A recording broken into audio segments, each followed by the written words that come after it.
Ok, bah écoutez, on va commencer ce LinkedIn Live. Merci de participer à cet événement et bienvenue à la deuxième session autour du sujet de la communauté.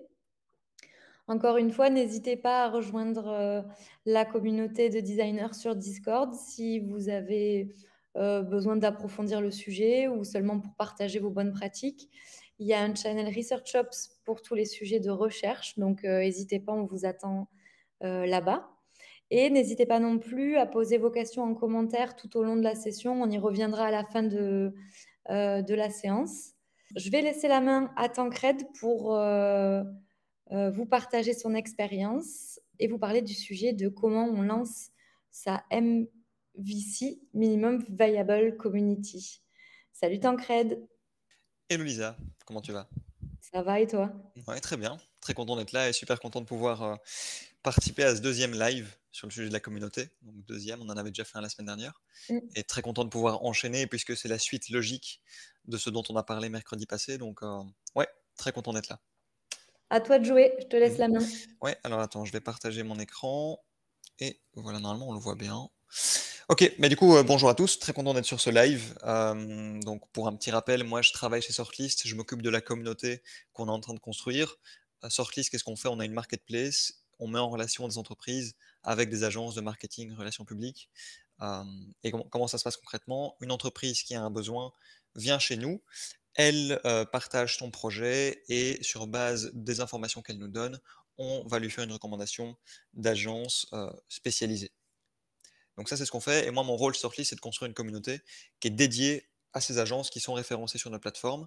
Et on fait ça avec un espace communautaire sur Slack, des événements privés et de la co-création de contenu pour mettre en avant nos membres.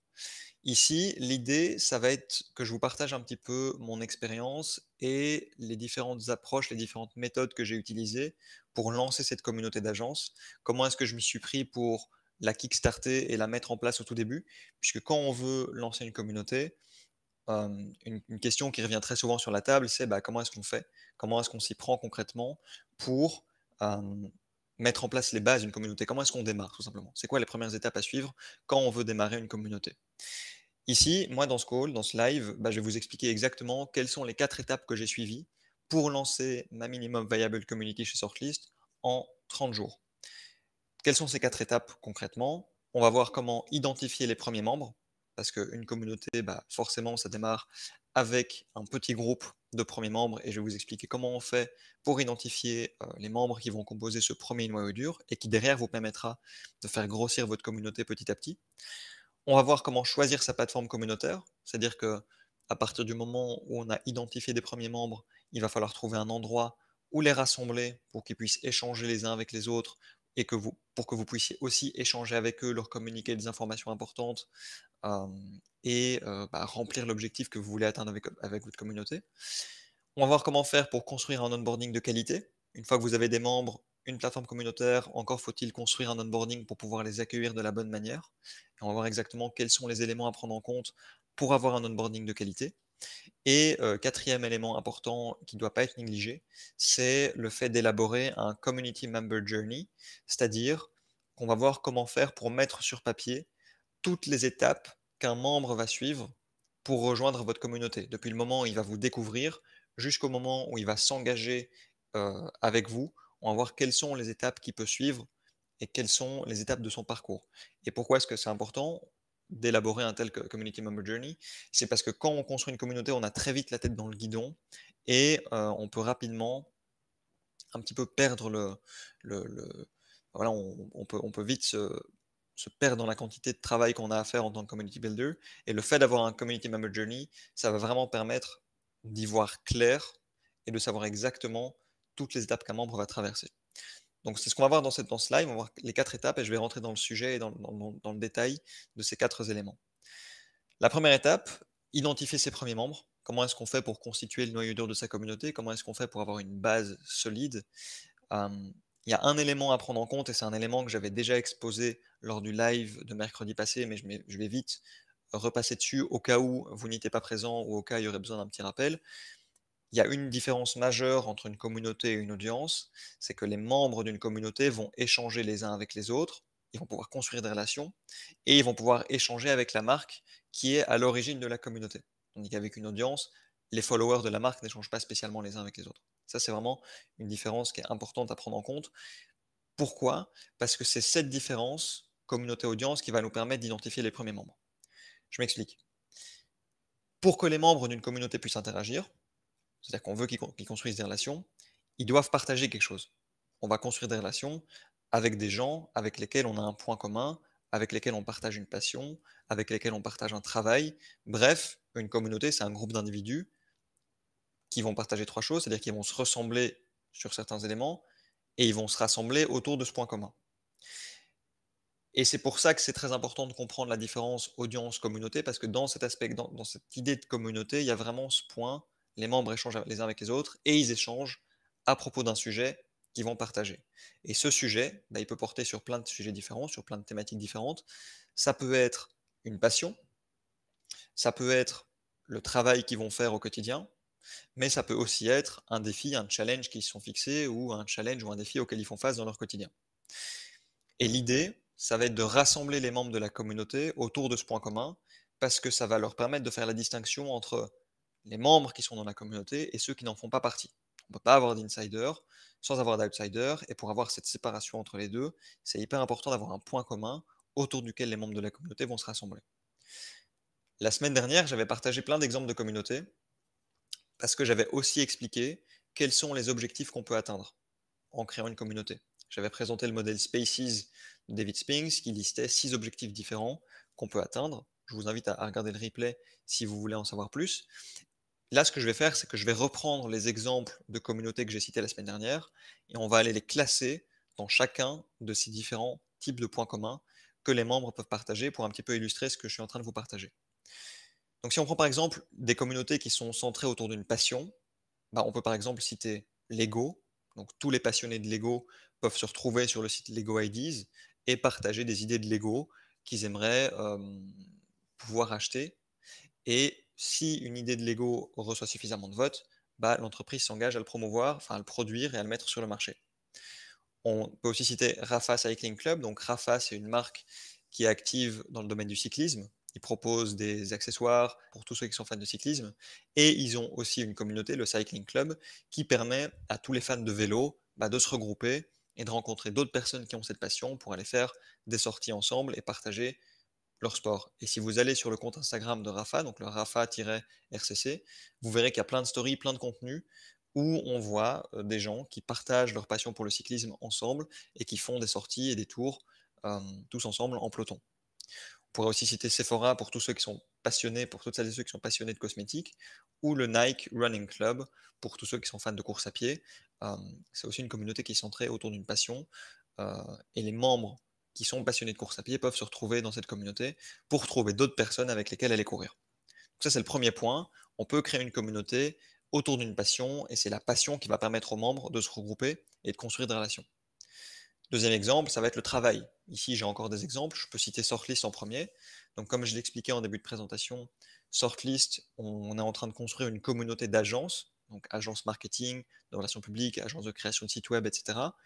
Nous, ce que nos membres partagent, c'est qu'ils font partie d'une agence, ils sont directeurs ou directrices d'agence, ils ont un pouvoir de décision au sein de leur agence, et ils viennent dans la communauté pour pouvoir échanger avec d'autres directeurs d'agence qui vont avoir les mêmes challenges et qui vont avoir une volonté de pouvoir échanger sur la façon dont ils gèrent, sur la façon dont ils font grandir leur agence, sur la façon dont ils vont aller trouver de nouveaux clients, etc. L'idée, c'est vraiment que nos membres puissent échanger sur leur travail au quotidien. Mais je pourrais également citer Pavillon. Donc ça, c'est pour tous les sales qui ont envie de progresser dans leur travail, qui ont envie de devenir de meilleurs commerciaux. Pavillon propose une communauté qui va permettre à ses membres d'échanger entre eux, mais aussi d'échanger avec des head of sales qui viennent de super grosses boîtes pour pouvoir bénéficier de leurs conseils et donc s'améliorer dans leur travail. Traffic Think Tank, c'est un petit peu la même chose, sauf que là, c'est pour des professionnels du SEO. Donc admettons que vous êtes SEO manager dans une entreprise, vous n'avez pas forcément un collègue avec lequel vous pouvez échanger. Si vous rejoignez Traffic Think Tank, vous allez pouvoir vous connecter avec d'autres professionnels du SEO qui ont les mêmes problèmes que vous, c'est-à-dire comment faire pour faire grossir le trafic du site web de l'entreprise où vous travaillez.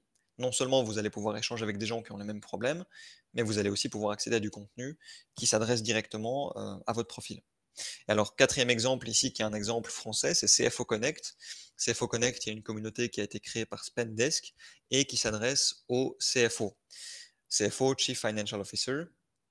C'est un exemple que j'aime beaucoup parce que c'est l'une des communautés françaises qui a le mieux réussi selon moi. Concrètement, il s'adresse donc au CFO, qui est un poste assez particulier quand on travaille en startup, parce que en général, quand on occupe ce poste, on est tout seul.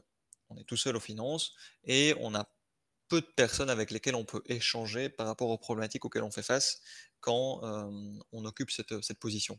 CFO Connect, même chose que Pavillon, même chose que Traffic Think Tank, on rejoint la communauté qui a un espace Slack et on va pouvoir échanger avec d'autres CFO et donc pouvoir se connecter avec des gens qui comprennent notre situation, qui comprennent les sujets auxquels on fait face et avec lesquels on va pouvoir échanger. Admettons que moi je sois CFO d'une startup qui est en train de grossir, je fais face à un certain problème, admettons je suis en train d'aider ma boîte à lever des fonds, je peux aller dans CFO Connect, parler à un autre CFO qui est déjà passé par là et potentiellement recevoir ses conseils pour derrière mieux réussir la levée de fonds de la boîte pour laquelle je travaille. Et donc ça, c'est vraiment le deuxième élément autour duquel on peut rassembler des membres, c'est leur travail, c'est ce qu'ils font au quotidien, d'un point de vue professionnel, pour les aider à connecter et à échanger avec d'autres gens qui ont le même statut et la même situation professionnelle. Troisième élément, troisième type de point commun autour desquels on peut regrouper ces membres, c'est le défi, challenge. Ici, j'avais pris plusieurs exemples. Je peux citer par exemple Chief, que j'avais déjà mentionné la semaine dernière. Chief, communauté qui est aussi très impressionnante. Enfin, ils ont réalisé une levée de fonds de 100 millions de dollars et ils sont valorisés à plus d'1 milliard. Donc c'est une communauté qui a le statut de licorne quand on regarde un peu la scène tech. Et c'est une communauté qui va s'adresser à des femmes qui ont un rôle de C-level dans des grosses entreprises, qui sont des postes très challengeants et qui sont désireuses de pouvoir grandir et de pouvoir progresser dans leur carrière. La même chose, elles peuvent échanger avec d'autres personnes qui ont le même statut socio-professionnel. J'aurais également pu mettre Chief dans le côté travail, mais ici c'est légèrement différent puisque les membres de la communauté Chief n'ont pas forcément la même position, n'ont pas forcément la même fonction. C'est des C-level qui peuvent être CFO, CEO, CMO, peu importe. Ici, je l'ai mis dans défi parce que c'est vraiment des femmes qui ont un rôle important dans une boîte et qui font face à des challenges liés à cette position, mais c'est pas propre à un travail bien précis, comme c'est le cas d'un SEO manager pour Traffic Think Tank ou d'un CFO pour CFO Connect. Autre exemple que je pourrais citer, et puis après on passera à la suite, c'est The Dinner Party. The Dinner Party, c'est une communauté qui va s'adresser aux personnes qui ont récemment perdu un proche, qui peut être une expérience très traumatisante, qui peut être une expérience très perturbante, et on ne sait pas forcément comment l'aborder quand ça nous arrive. The Dinner Party va permettre à ces personnes-là d'échanger avec d'autres personnes qui vivent la même chose au même moment. Et donc, les membres peuvent se regrouper autour d'un bon plat ou d'un bon dîner pour parler de leurs ressentis, parler de leurs émotions et surtout voir que d'autres personnes traversent la même chose pour s'entraider. Et ça va même plus loin que ça, puisqu'on peut aussi rejoindre des dîners pour rencontrer des personnes qui ont perdu un proche pour les mêmes raisons. Donc ça peut être un accident, ça peut être une maladie. Bref, ils vont vraiment aller très très précisément dans les différentes situations qui existent pour permettre à ces gens d'échanger, de serrer les coudes et de s'entraider. Donc ça, c'est un petit peu les différents exemples que je voulais mettre en avant pour identifier les premiers membres. Il faut vraiment que vous sachiez quel est l'élément qui va leur permettre de construire des relations et quel est l'élément autour duquel ils vont pouvoir se retrouver, s'entraider et principalement se reconnaître. C'est ça qui est vraiment important à retenir ici sur ce slide, c'est pour identifier vos premiers membres, sachez autour de quoi ils vont pouvoir se regrouper et se rassembler. Ici, il y a plusieurs questions que vous pouvez vous poser. C'est-à-dire qu'à partir du moment où vous savez quel est le sujet, le point précis autour duquel vos membres vont se rassembler, il y a plusieurs questions que vous pouvez vous poser pour les identifier.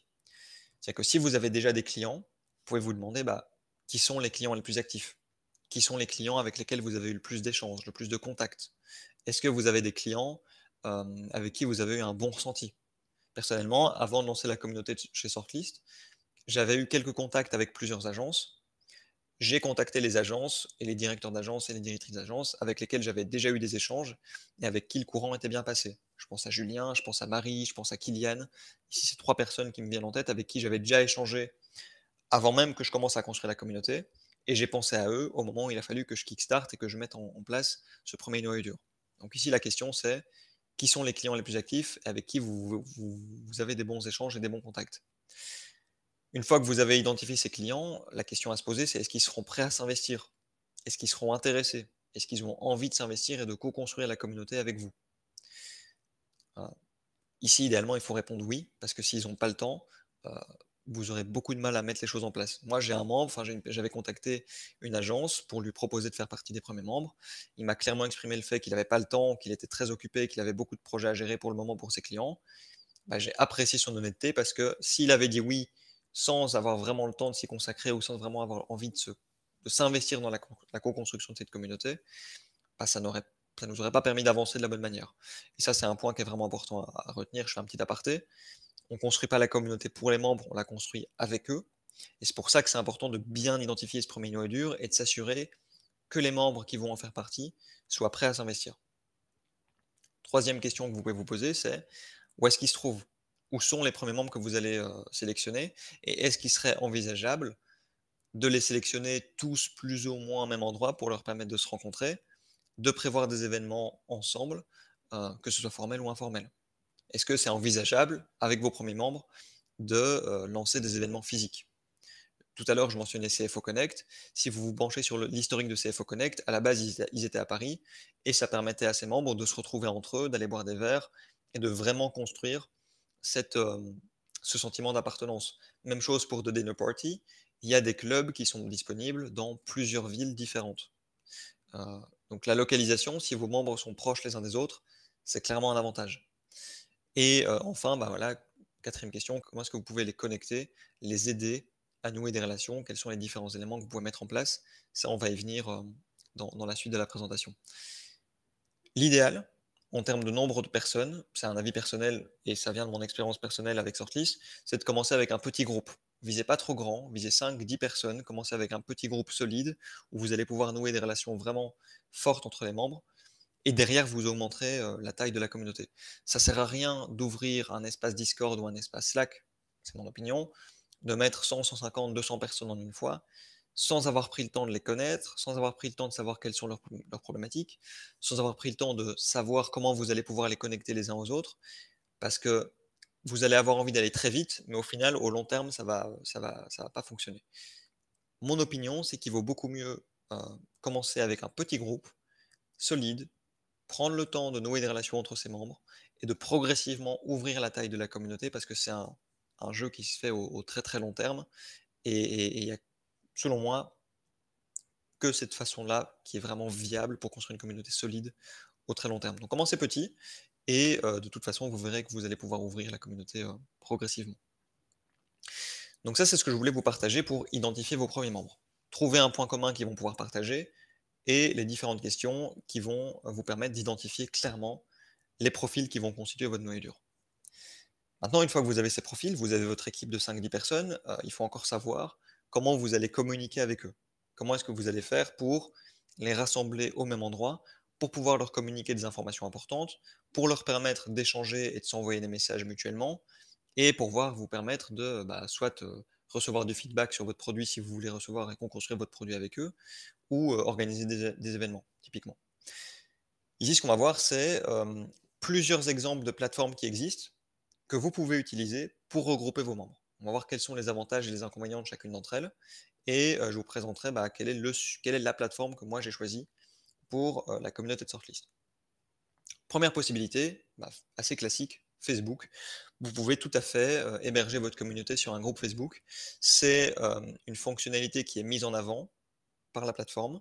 C'est une plateforme qui vous permet de bien structurer vos communications, de faire des communications longues et structurées, de faire des posts bien rédigés, bien illustrés, et cetera. Donc, en termes de fonctionnalité, ça fonctionne bien. Autre avantage, c'est qu'il y a un très gros nombre d'utilisateurs, donc il n'y a pas forcément besoin de créer une nouvelle habitude chez vos membres. Plus ou moins tout le monde est sur Facebook, donc si vous créez un groupe, ils vont naturellement aller sur Facebook pour d'autres raisons, donc ils verront votre groupe quand ils iront sur Facebook. Euh, Vous n'allez pas avoir besoin de créer une nouvelle habitude, ils vont pas se rendre sur Facebook juste pour accéder à votre communauté. Et donc ça, c'est un avantage parce qu'il y aura moins de friction pour qu'ils viennent vous voir et qu'ils viennent se rendre sur votre groupe. L'inconvénient, c'est que c'est une plateforme qui est quand même vieillissante et qui n'est pas forcément idéale en B2B puisque ça demande à vos membres de partager leur profil privé et ça peut bloquer certaines personnes. Donc ça, c'est premier choix possible, Facebook. Je sais qu'une boîte comme Lemlist a décidé d'y héberger sa communauté. Il y a la Lemlist Family qui est sur Facebook, donc c'est tout à fait envisageable. Je crois qu'ils ont 17 000 membres, la dernière fois que j'ai checké. Donc ça fonctionne. Maintenant, l'idéal, c'est aussi de voir avec vos membres si ça leur convient. Est-ce qu'ils ont envie ou non d'aller sur Facebook. Deuxième possibilité, les groupes LinkedIn. Je vais pas forcément me pencher dessus parce que c'est très peu utilisé. Il y a très peu de personnes qui sont sur des groupes LinkedIn, en tout cas d'expérience. Donc je ne conseillerais pas d'aller sur cette plateforme pour créer un groupe ou pour animer une communauté. Deuxième type de plateforme sur lesquelles vous pouvez aller, c'est les applications de messagerie. On parle de WhatsApp, on parle de Messenger. L'avantage, encore une fois, ça va être le nombre d'utilisateurs. Il y a beaucoup de personnes qui ont WhatsApp sur leur téléphone. Donc, vous n'allez pas avoir besoin de créer une nouvelle habitude, puisqu'ils se rendent déjà naturellement, quasi quotidiennement, sur cette application. Il y a, cela dit, un gros inconvénient, et c'est la même chose pour Messenger, c'est que c'est très compliqué de structurer un groupe WhatsApp à partir du moment où vous avez beaucoup d'échanges, beaucoup de messages, beaucoup de communications qui sont envoyées sur le groupe. Ça peut très rapidement devenir bruyant, désorganisé, et la pire chose qui puisse arriver, c'est qu'un membre en ait juste marre de recevoir autant de messages, qui coupe les notifications et ne revient plus jamais sur le groupe. Et là, vous l'avez perdu pour de bon. Donc, WhatsApp, c'est très bien si vous avez un tout petit groupe, mais au long terme, si vous avez l'ambition de faire grossir la communauté, selon moi, c'est pas forcément viable. Alors après, il y a d'autres possibilités. Il y a des applications de messagerie qui sont un peu plus poussées, comme Slack et Discord. L'avantage ici, c'est que ça répond à la problématique posée par WhatsApp, c'est-à-dire qu'on peut très bien structurer la communication avec des canaux et des channels. C'est-à-dire que vous pouvez couper la communication et mettre en place des canaux selon différents sujets. Moi, c'est ce que j'ai fait. On a un groupe Slack pour la communauté d'agence de sortlist et on a un canal introduction pour que les nouveaux membres puissent se présenter, un canal content pour partager tout notre contenu, un canal événement pour organiser nos événements, et ainsi de suite. Et donc, ça permet de bien structurer la communication et de savoir exactement où chercher l'information. Donc c'est parfait en B2B, c'est nickel pour structurer la communauté. Et en plus de ça, sur Discord, on peut attribuer des rôles aux membres selon leur taux d'engagement.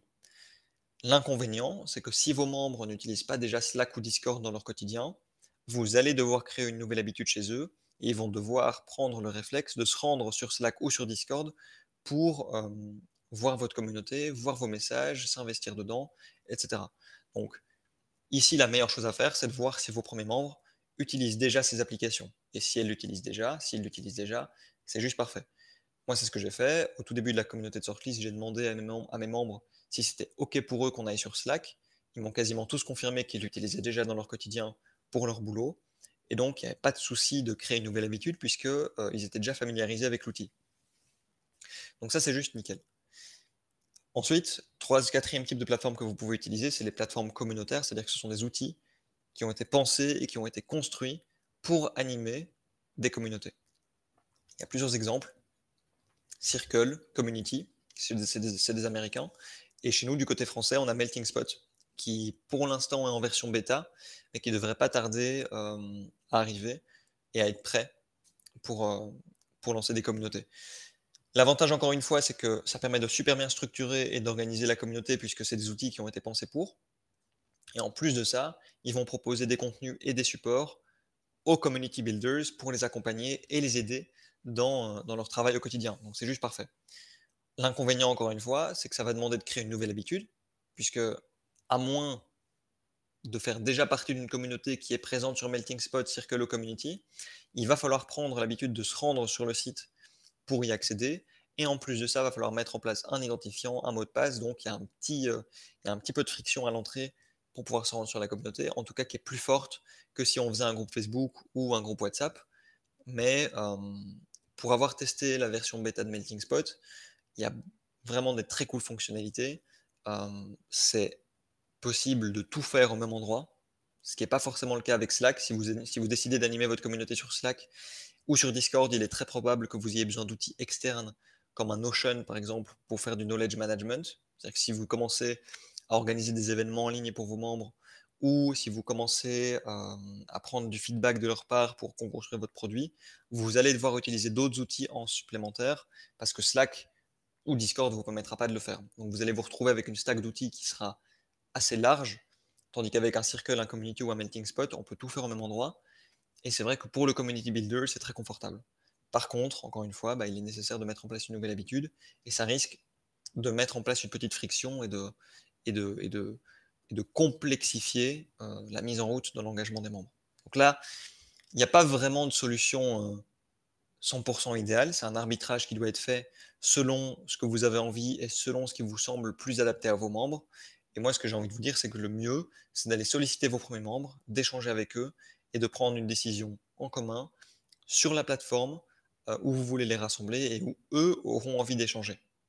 Ça, c'est encore la meilleure pratique, c'est de voir directement avec eux qu'est-ce qui leur convient le plus. Donc ça, c'est la deuxième étape. Vous avez identifié vos premiers membres, vous savez autour de quel point commun vous allez pouvoir les rassembler, vous savez sur quelle plateforme vous allez les regrouper pour pouvoir communiquer avec eux. Maintenant, la question, c'est de savoir comment vous allez mettre en place un onboarding de qualité pour vos futurs membres. C'est-à-dire qu'à terme, l'idée, ça va être de faire grossir la communauté, d'ajouter des membres petit à petit.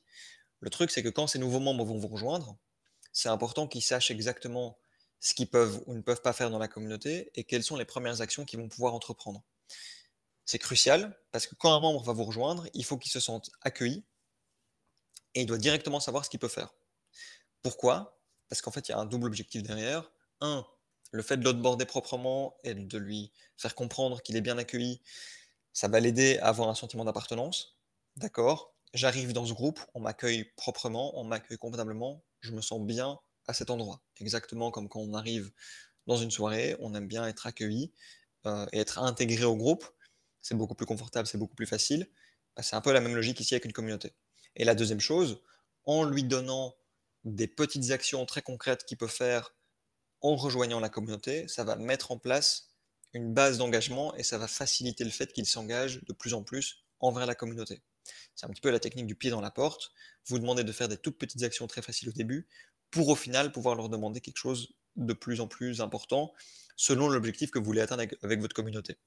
Donc typiquement, quand un membre rejoint votre groupe, la base, c'est envoyer un message de présentation, mettre en place une photo de profil, expliquer d'où il vient, quel est son background, consulter les règles de la communauté pour savoir ce qui est accepté et ce qui n'est pas accepté.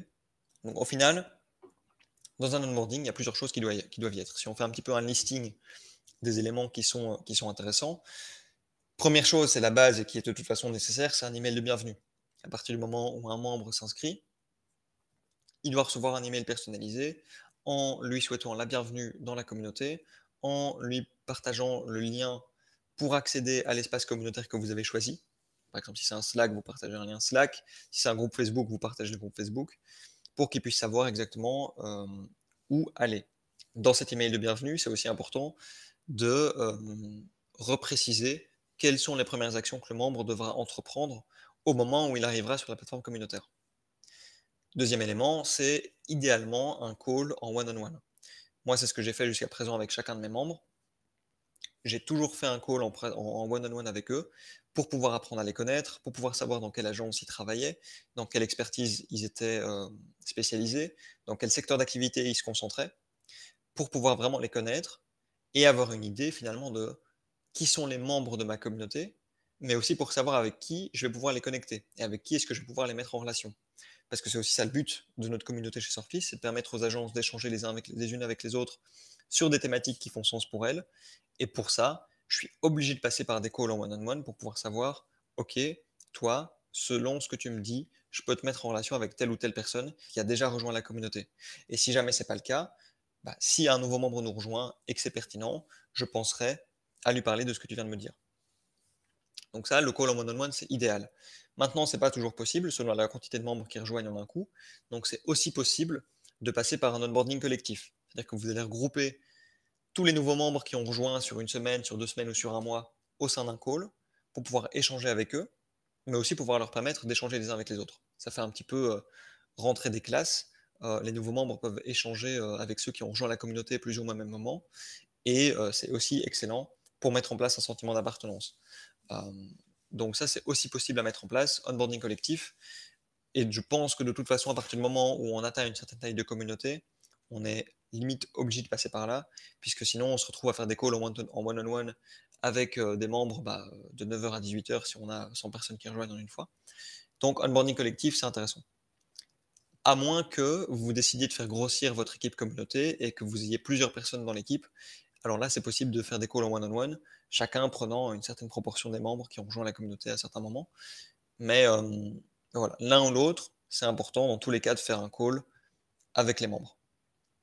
Et enfin, dernier élément, comme je le mentionnais, pour faire un onboarding de qualité, mentionner des actions que le membre peut entreprendre pour qu'il sache exactement ce qu'il peut faire dès le début et mettre en place son engagement. Donc, comme je le mentionnais, envoyer un message de présentation et mettre en place, voilà, expliquer les informations importantes à mettre sur son profil. Donc, typiquement, nous, chez Sortly, sur le Slack de la communauté, il faut que le membre mette en place une photo, il faut qu'il indique son nom, le nom de son agence. Voilà. Comme ça, au moins, on sait identifier qui a quel profil. Donc ça, c'est les éléments d'un onboarding de qualité. Quatrième étape que je voulais vous partager, c'est comment faire pour élaborer son Community Member Journey. Parce que quand on voit toutes ces étapes, tous les éléments qu'il faut faire, tous les éléments qu'il faut mettre en place pour créer sa Minimum Viable Community, c'est-à-dire identifier ses membres, choisir sa plateforme communautaire, mettre en place un onboarding, créer un programme communautaire, comme on le verra la semaine prochaine, où je présenterai le programme communautaire de Sortlist, on a vite fait de se retrouver la tête dans le guidon et de plus savoir exactement où on en est et de plus vraiment savoir finalement quelles sont les étapes qu'un membre doit pouvoir traverser quand il décide de rejoindre la communauté. Et donc tout l'intérêt de mettre en place un Community Member Journey, c'est de prendre de la hauteur et de pouvoir combiner l'aspect stratégique avec l'aspect opérationnel.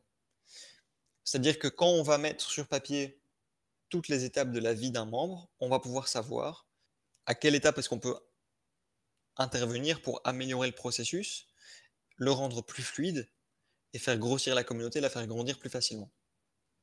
Il y a plein d'outils qui permettent de faire ça. Personnellement, je l'ai fait sur Figma. Donc j'ai utilisé Figma et j'ai vraiment mis en place, avec des screenshots, toutes les étapes que les membres de ma communauté vont suivre quand ils décident de rejoindre Sort Leaders. Et comme j'ai dit, hyper important pour pouvoir mixer stratégie et opérationnel. Donc ça donne quoi concrètement? De notre côté, on a une landing page qui présente la communauté. Une fois qu'un membre arrive sur cette landing page, il peut cliquer pour aller sur un formulaire d'inscription. Il va remplir ce formulaire d'inscription. Moi, je vais être notifié qu'un nouveau membre potentiel a expliqué, a témoigné de l'intérêt envers la communauté. Une fois que ce membre a rempli ce formulaire d'inscription et que je suis notifié, il a la possibilité de réserver un call directement dans mon agenda. Donc je sais que je vais avoir un call avec un tel nouveau membre à tel moment de telle semaine. On fait un call d'une trentaine de minutes où je lui représente la communauté, où je prends le temps de le connaître, voir si la communauté peut vraiment répondre à ses attentes et peut vraiment fitter à ce dont il a envie. Et surtout voir s'il est dans le même état d'esprit que les membres de la communauté, c'est-à-dire qu'il a envie de pouvoir échanger, de construire des relations. Si c'est le cas, je lui confirme l'inscription avec un mail de bienvenue. Au sein de cet email, je lui rappelle comment est-ce qu'il peut faire pour rejoindre le Slack et quelles sont les premières actions qu'il peut entreprendre. Si ça s'y prête, j'organise éventuellement un onboarding collectif pour qu'il puisse rencontrer d'autres membres de la communauté et qu'il puisse déjà commencer à nouer des relations avec les autres membres. Et ensuite, je m'assure que ce nouveau membre soit présent au prochain événement qu'on organise pour la communauté, pour qu'il puisse directement avoir le aha moment et comprendre ce que la communauté peut lui apporter en termes de valeur, en termes d'apprentissage, en termes de contenu. Et le fait d'avoir mis ça sur papier, ça m'aide vraiment à prendre de la hauteur et à voir tout ce qui doit se passer entre le moment où un membre découvre la communauté et le moment où il va commencer à être engagé et pouvoir construire des relations. Parce que si j'avais pas mis ça en place, ce serait extrêmement brouillon et ça ne me permettrait pas d'améliorer ce processus petit à petit en fonction de la vie de la communauté. Donc ça, c'est la quatrième chose à faire selon moi qui est importante et qui ne doit pas être négligée quand on veut lancer sa Minimum Viable Community, c'est quelles sont les étapes que les membres vont suivre quand ils veulent vous rejoindre. Donc ça, moi, c'est ce que je voulais vous partager aujourd'hui. On va passer aux questions-réponses, mais il y avait déjà une question que j'avais notée sur le Discord de Design Shot, c'était qui gère une communauté d'users au sein d'une organisation? C'est qu'à partir du moment où vous voulez lancer une Minimum Viable Community, au final, qui doit prendre le taureau par les cornes et qui doit s'en charger. Selon moi, c'est nécessaire d'avoir une personne qui s'en occupe à temps plein, ça doit être son projet principal. Pourquoi? Parce que d'expérience, chez Sortlist, on avait essayé de le faire d'une manière différente. On avait essayé de le faire en format task force avec plusieurs personnes qui s'en occupaient, après leurs heures ou un petit peu en mode, side project. Mais ça fonctionnait pas du tout parce que, il y avait personne qui prenait le projet à bras le corps. Il y avait pas de cohérence dans le programme communautaire et surtout les membres qui rejoignaient la communauté n'avaient pas une personne de référence, à laquelle ils pouvaient s'adresser s'ils avaient des questions. La communauté n'était pas incarnée par une personne de l'équipe. Et ça, pour moi, c'est une erreur et c'est pour ça qu'on a fait un changement et qu'on a décidé de nous mettre à temps plein dessus, comme projet principal. C'est parce que pour construire une communauté, il faut vraiment qu'il y ait quelqu'un qui s'en occupe et qui prenne soin des membres. Une fois que vous avez identifié cette personne, il faut s'assurer qu'elle ait une excellente organisation. Il faut être hyper organisé, non seulement pour gérer toutes les étapes du processus et du Community Member Journey, comme je l'ai partagé, mais aussi pour savoir exactement comment faire pour onboarder les membres, pour les identifier, pour gérer la stratégie de contenu, etc. Il faut également que cette personne ait une sensibilité pour la création de contenu. Ça peut varier selon l'objectif que vous voulez atteindre avec votre communauté. Typiquement, si c'est pour faire de la recherche utilisateur et co-construire un produit, bah, un product manager peut être la personne idéale parce qu'il a vraiment cette notion d'aller chercher du feedback, d'aller chercher des retours pour pouvoir co-construire le produit de l'entreprise sur base des feedbacks donnés par la communauté. Idéalement, cette personne, elle doit également avoir une bonne visibilité et une compréhension transversale de l'entreprise pour laquelle elle bosse, parce que la communauté peut servir énormément de départements d'une organisation. Il faut pouvoir gérer plusieurs types de projets assez multicasquettes, donc designer un espace communautaire, pouvoir créer du contenu, pouvoir animer, organiser des événements, mettre en relation les membres. Donc il faut vraiment être assez multitask. Et des bases en no-code, automatisation sont bienvenues, ne serait-ce que pour créer une landing page, mettre en place des automatisations sur un espace communautaire. C'est quelque chose qui peut être vraiment utile et qui est vraiment le bienvenu quand, quand on veut lancer une minimum viable community et qu'on veut identifier la personne qui s'en chargera. Donc ça, c'est un peu la réponse que je voulais apporter à la première question qu'on avait reçue sur le Discord par rapport à ce sujet. Et donc voilà, n'hésitez pas si vous avez des questions. Il nous reste une vingtaine de minutes pour échanger sur le chat. Je serais très content de pouvoir répondre à vos interrogations. Et voilà, n'hésitez pas. Merci beaucoup, Tancred. Avec plaisir. C'était super intéressant. Est-ce que vous avez des questions de l'autre côté? Ouais. Et je vois qu'il y a Nicolas. Quelle est la Ouais. démarche à effectuer? Sécuriser la gestion d'un fichier. Est-ce que tu peux préciser ou éventuellement me l'envoyer en MP parce que j'ai du mal à saisir. C'est peut-être, il parle peut-être de la base de données utilisateurs, sur comment est-ce qu'on fait une base à côté ou pas, et du coup comment on la fait vivre.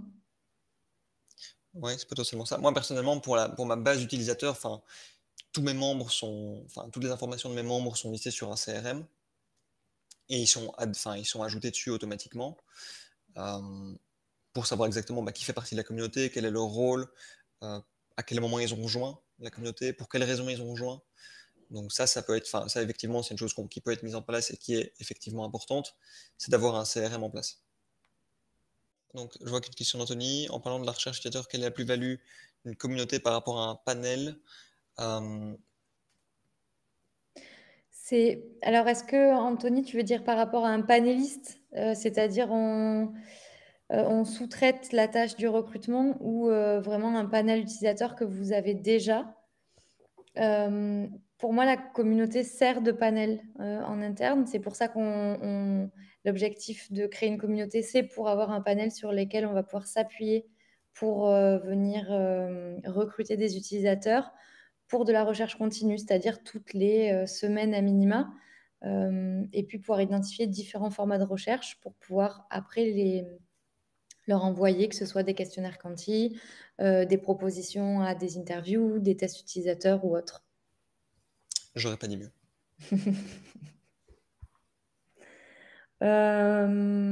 Ok, Nicolas, t'as peu trop vite, mais donc j'imagine que on a répondu à sa question. Mhm.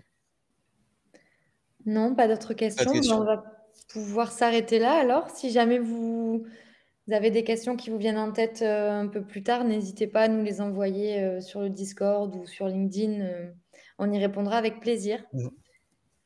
Merci encore Tancred et merci à tous d'être venus. Et bon après-midi. On se voit la semaine prochaine, même jour, même heure, pour la troisième session. Ouais, on parlera du programme communautaire, c'est-à-dire qu'à partir du moment où on a ses membres, comment est-ce qu'on fait pour mettre en place un programme pour animer la communauté au quotidien et s'assurer que les membres puissent, qu'on puisse apporter de la valeur aux membres, concrètement. Merci beaucoup, Ina. Et merci encore. Bon après-midi. Ciao. Salut!